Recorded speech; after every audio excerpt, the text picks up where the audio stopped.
Tobe Hooper's The Texas Chainsaw Massacre is one of the most infamous movies of all time, and is also known for being one of the most successful independent films of all time.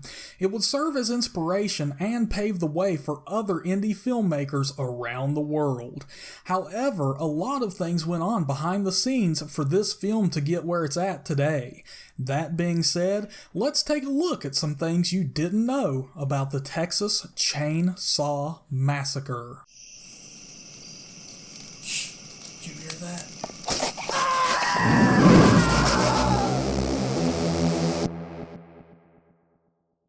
Number 1. Art director Robert A. Burns went on to work on several notable horror productions. He famously reutilized props from the Hitchhiker's bizarre sculpture collection as the Jupiter Clan's tribal decorations in The Hills Have Eyes.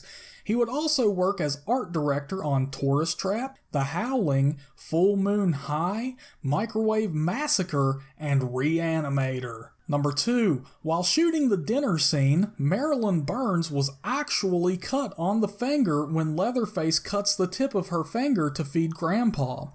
Gunnar Hansen admits to being crazy at that point in filming and wanted to get the scene done with. Therefore, he took the tape off of the knife blade, which was used to keep the knife dull, and actually cut the tip of her finger. Number 3. While the Texas Chainsaw Massacre is often entirely attributed to the true story of Ed Gein, the idea for a killer using a chainsaw for a weapon came to Tobe Hooper while he was Christmas shopping of all things. He was in a crowded store and thought how convenient it would be if he could cut his way through the crowd with a chainsaw. Number 4. Gunnar Hansen wore 3-inch heels so he could appear taller than his actual, already formidable height of 6'4". This caused major issues for him while filming, as he would constantly hit his head on set pieces. Number 5. Gunnar Hansen didn't like Paul A. Partain while shooting the film. However, he found out that Paul Partain was a method actor and was just staying in character the whole time on set, which was very annoying. The two would meet again years later and become great friends. Number 6. Had the film's events played out in real life, Sally Hardesty may not have been so lucky. While filming the movie's 2 extended chase scenes, it became clear that Gunnar Hansen was much faster than Marilyn Burns, even despite toting a chainsaw along with him, and had to repeatedly slow down in his approach. Number 7. A couple different titles were kicked around before ultimately choosing the Texas Chainsaw Massacre. The original working titles were Head Cheese, Leatherface, and Stalking Leatherface, which sounds kind of silly, like it could be a modern-day romantic comedy. Number 8.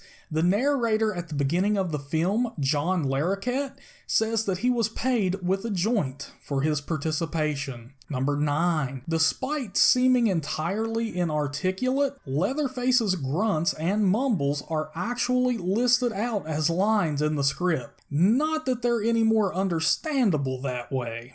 Number 10. Despite being one of the most recognized horror films of all time and its major financial success, the total amount of money the film grossed will never be truly known. In addition to this, the cast and crew never saw any of the profits or received the amount of money they should have gotten. Unfortunately, the original distributor for the film was Bryanston Distribution Company, which was ran by the mafia. The Texas Chainsaw Massacre and the Bryanston Distribution Company was only used as a front to launder massive amounts of money that the company had made off of a porno, Deep Throat. Basically, the company only allowed enough money to come through to pay off the investors, and they gave the cast and crew a whopping $405 each. Eventually, The mafia man behind the operation, Louis Butchie Periano, would get busted for his shady dealings for Deep Throat. The cast and crew for Chainsaw sued him and got a little bit of cash out of it, but it's nothing near what they should have earned off of the film. And that's it for our list of things you probably didn't know about the original Texas Chainsaw Massacre. If you enjoyed the video, please give us a thumbs up and subscribe to our channel. Until next time, talkers.